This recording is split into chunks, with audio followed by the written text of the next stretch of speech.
It's the Silicon Valley After Show, and I hope you guys are excited. I know VR. You're tuning into the destination for TV superfan discussion, AfterBuzz TV. And now, let the buzz begin.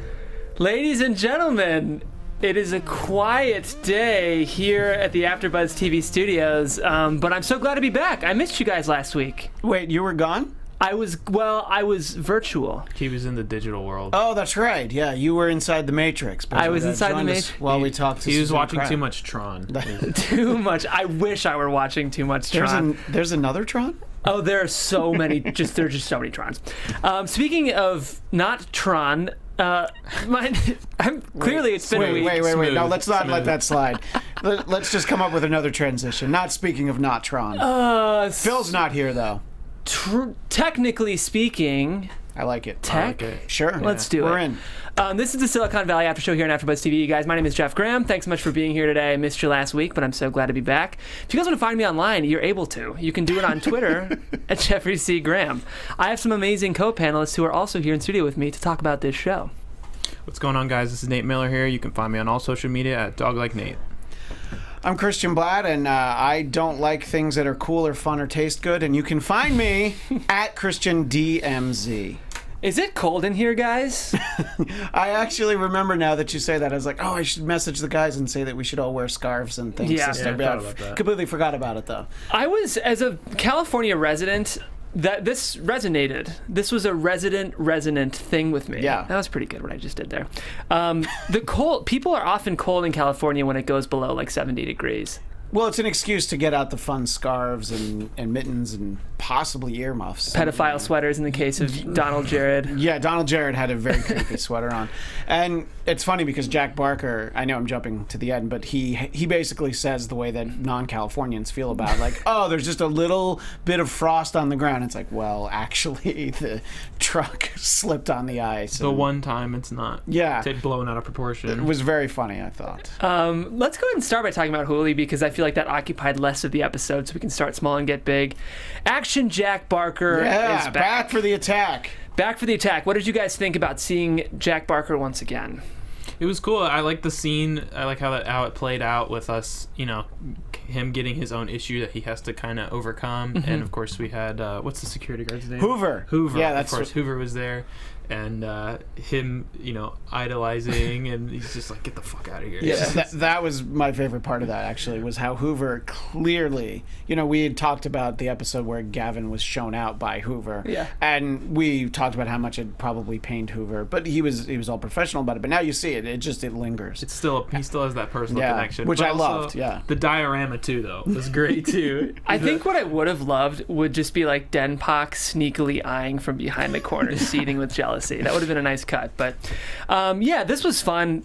The thing I liked about this, and I'm not sure if I was reading this in the same way that you guys read this, but when he's watching and idolizing Gavin's presentation at HooliCon, and he's like, this is the best thing I've ever seen. And it was pretty much just Gavin saying things. Yeah. I thought that was very, very funny.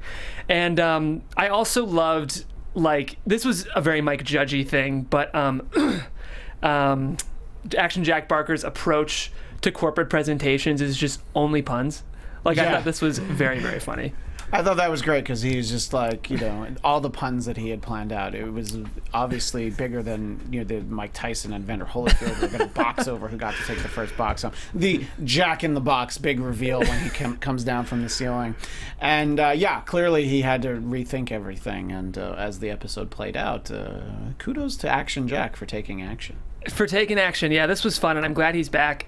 This is, I guess, venturing into predictions, but I'm kind of foreseeing a Gavin-Jack showdown coming up. I think that's something that we can realistically expect. Yeah, we can get more. And Hoover's going to be torn between Kramer versus Kramer. Kramer versus Kramer. Kramer. Doesn't know what to do. Sophie's Choice. We just name every 80s Oscar-winning nominated movie. 70s? Late 70s, early 80s. Those are 70s, yeah. As somebody who understands the 70s, go to me. Anyway, go ahead, sir. You're totally fine. So I feel like for the most part, we just got shades of Jack, just a little bit. This is an interesting thing. I want to go back to the California is cold thing, because this was kind of connected all the subplots in the episode. Nate, you are a resident Los Angelino. I'm a native. A native. Yes. Yes. Do you feel like see, my impression of California was that like San Francisco did get cold and like it did snow there. So I was kind of surprised. Like, I feel like, to me, if the show were taking place in LA, I would have expected everyone reacting this way. Like, this is the most weather-phobic city in the world. But I didn't know in San Francisco that was a thing. I mean, I haven't spent that much time in San Francisco, but I would imagine, especially because we're talking about the Valley, not, just San Francisco. So there's, I guess, because it's a little more removed from the ocean, it probably gets more heat. And I'm it's still, there's a lot of desert in there. I don't know. I think a lot of it though is kind of a misnomer because as a native, I know it gets cold. That's how deserts work. It's hot as hell during the day, and then as soon as the sun goes down, it gets very cold very quickly. So to me, this is in my experience, most of the people who say these things are the people who are not from here, who come here and they're like, oh my god, the weather is so nice, it's so hot and so sunny all the time, it's great, and then they get one little itsy bits of cold weather and it's like the illusion is shattered. They have to live in reality.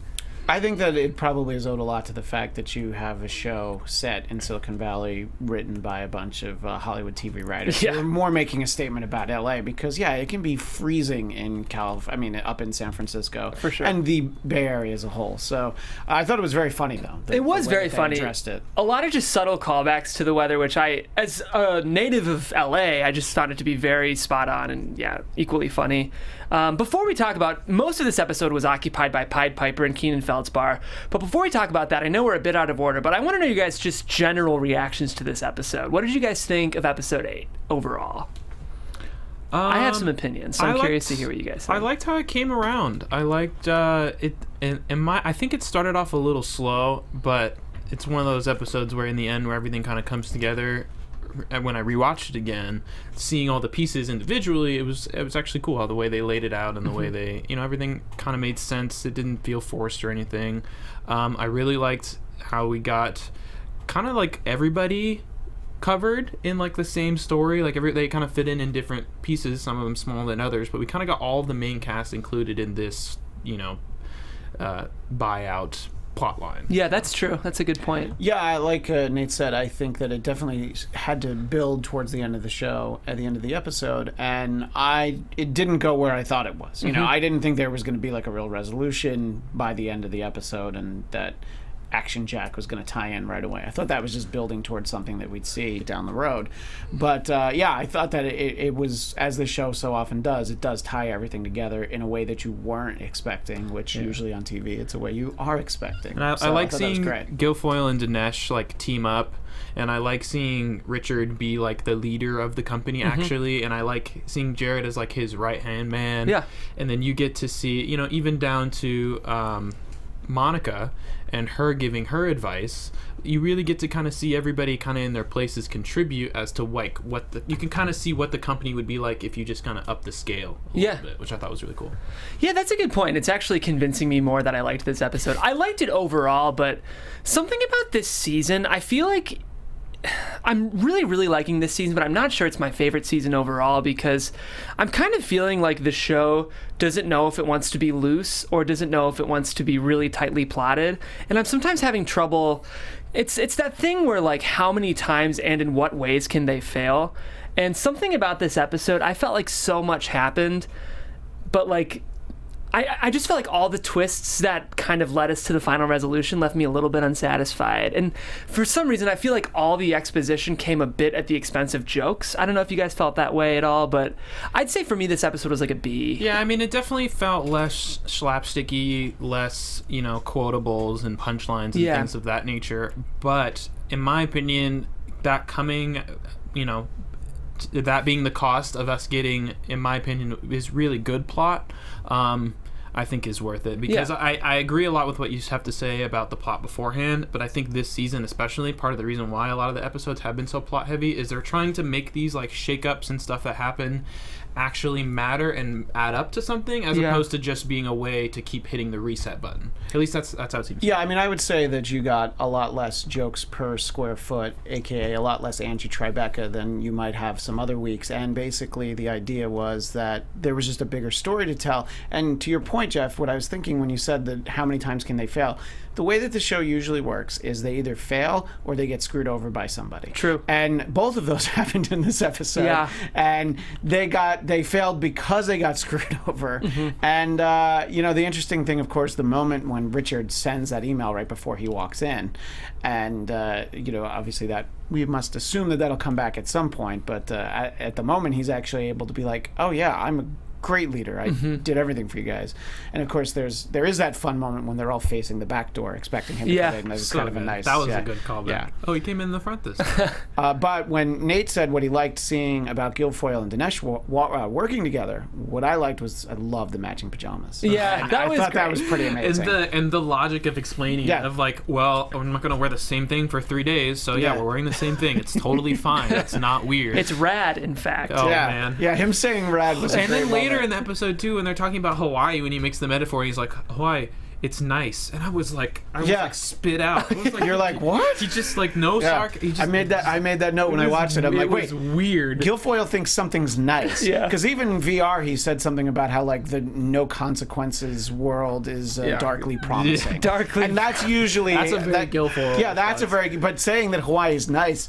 Which just goes to show you that Hawaii is nice for everyone. That's if true. Hawaii Board of Tourism would like to sponsor the show. That's Please. the takeaway from this episode. If Guilfoyle thinks Hawaii is nice, no one in the world does true. not think Hawaii is nice.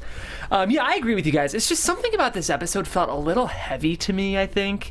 Or just like a little meandering, and like I felt a little exhausted by the end just trying to track every move. But I don't want to take that away from the show because it's a very elegantly plotted show, and I know the writers work so hard in the room to make every decision that these characters are making matter. Well, the one thing that I got, the only thing I could say I was like somewhat frustrated by was the Erlich thing with the fire, because I was just, I don't know about you, but I was confused with how the whole thing went down. He went out and was upset, so he burned it down, but then he just sat there while it was burning, and the smash cut of him at the door. I think that was just, we wanted to see Erlich hit rock bottom for a guy who we talked about last week who really needed that job, and he really needed somebody to throw him a lifeline. He got screwed out of it, so I feel like he's actually dead. Like, he's pretty much lost everything. I mean, he still has the house. Yeah, well, I mean, seeing him start at the episode with that desk, too, Yeah. and he's got the scooter and all this stuff, he's all excited, and then by the end of the episode, he's got nothing. Yeah, which I think, to Jeff's point about the way that this episode kind of moved along, and it was very plot-heavy,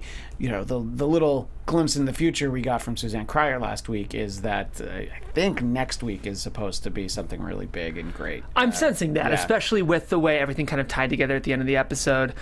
Speaking of Erlich, it's very interesting because the way Erlich's story is moving this season makes his departure feel kind of like unduly timed, because it feels like it's a very Erlich heavy season, and it's kind of weird we're seeing him hit rock bottom knowing we might not see him next season. And with HBO, everything's shot and edited, so it'll be really interesting to see. Right, but it's funny that you say that, because I was wondering, especially in the scene that Nate's talking about where he's just sitting there, I'm like, I wonder if they knew, but they didn't announce. They're like, all right, we're going to try and send him out in a big way, which hopefully is satisfying for people who like the character, that he reaches this and then he just tells everybody to fuck off. I think we're going to get some type of resolution by the end of the season. Yeah. I really don't think that they're going to create this kind of like pitfall for him to like overcome and then end the season and then we never hear from him again. Yeah, I'm sure. I'm sure that this is a setup for him redeeming himself in some way in the finale, in some way that's like, great, Erlich, all right, see you, thanks for... Yeah, he's probably going to bang someone's wife. So we'll see how he can pull that off. It is another big event. Yes, that's true. And for every conference, Erlich bangs a wife. I think that's like a hard and fast rule in their writer's room.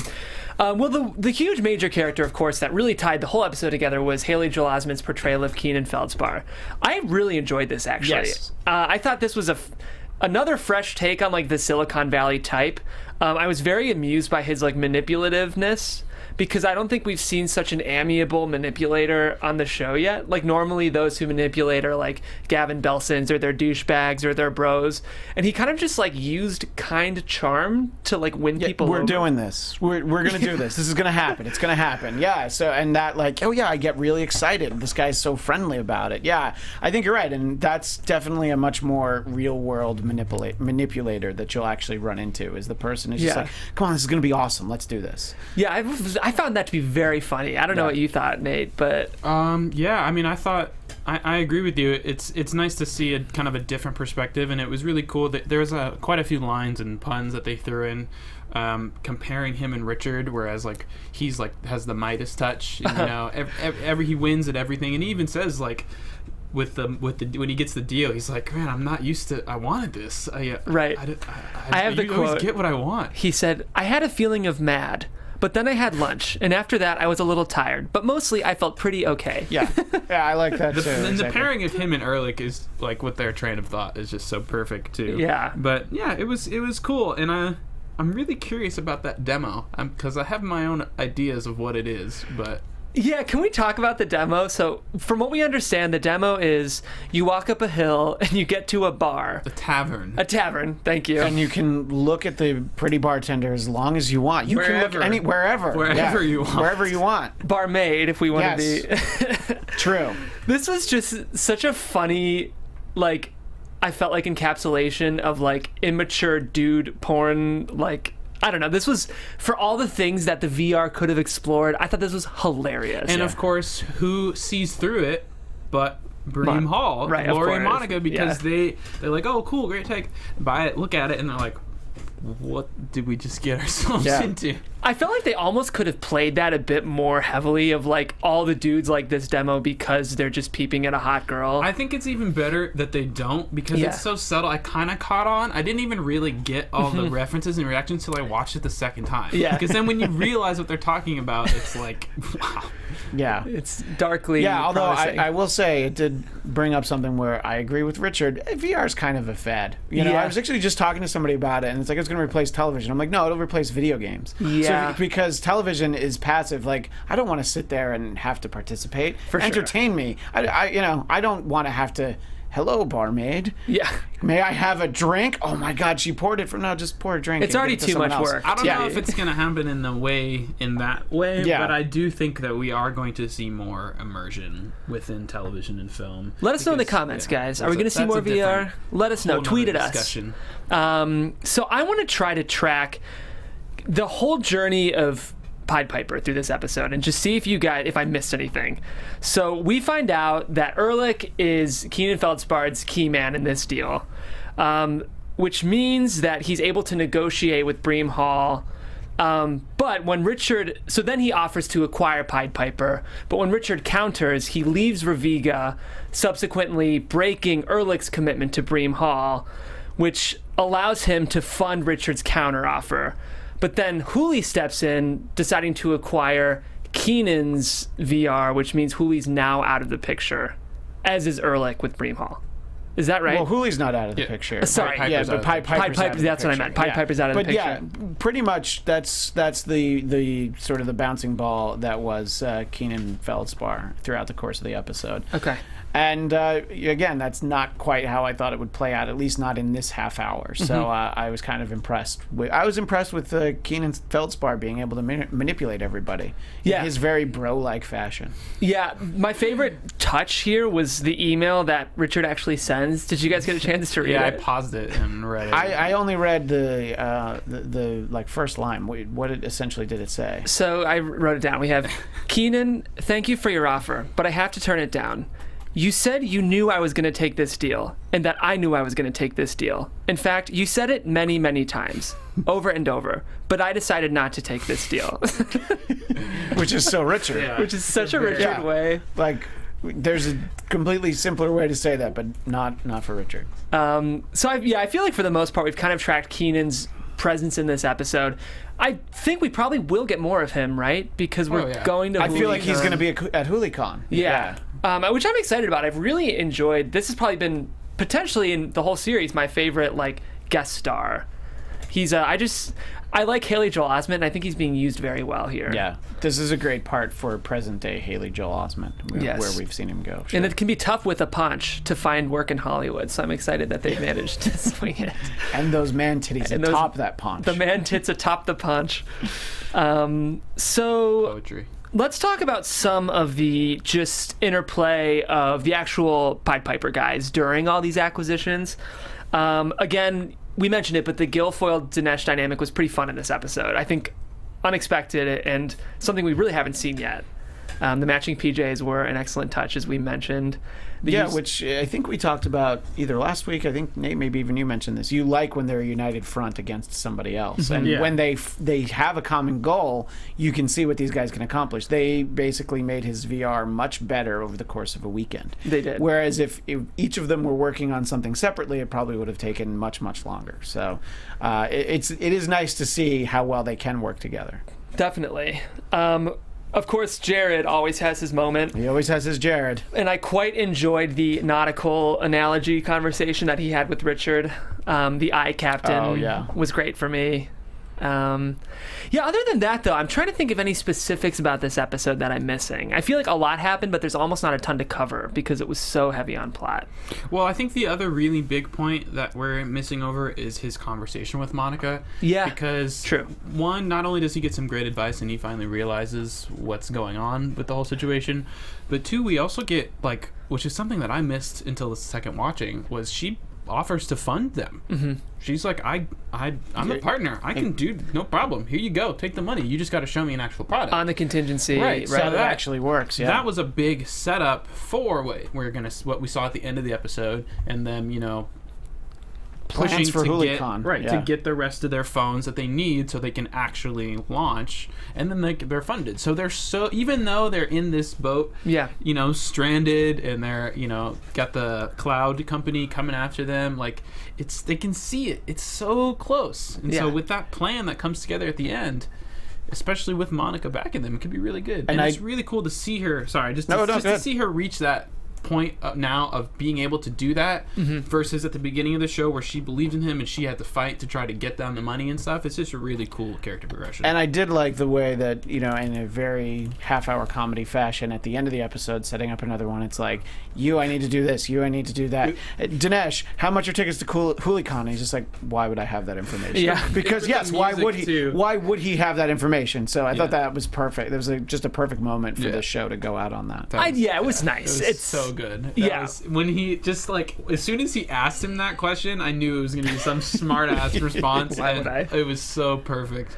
Yeah, and it's a nice way, to me, those are the jokes that I could have used a little more of. Like, to me, that was a very clear foreshadow, plot-oriented writing, but that touch is what I loved, and I hope in the last two episodes of seasons are always strong on this show, so I have high expectations, but they are always busy with a lot of happenings, so I hope we balance that plot with those light touches that I think make the show so special. I think what it was for this episode is we got a lot of Erlich, but it didn't feel like a lot of the Erlich that we normally get. It's kind of angsty. Well, it was also just very...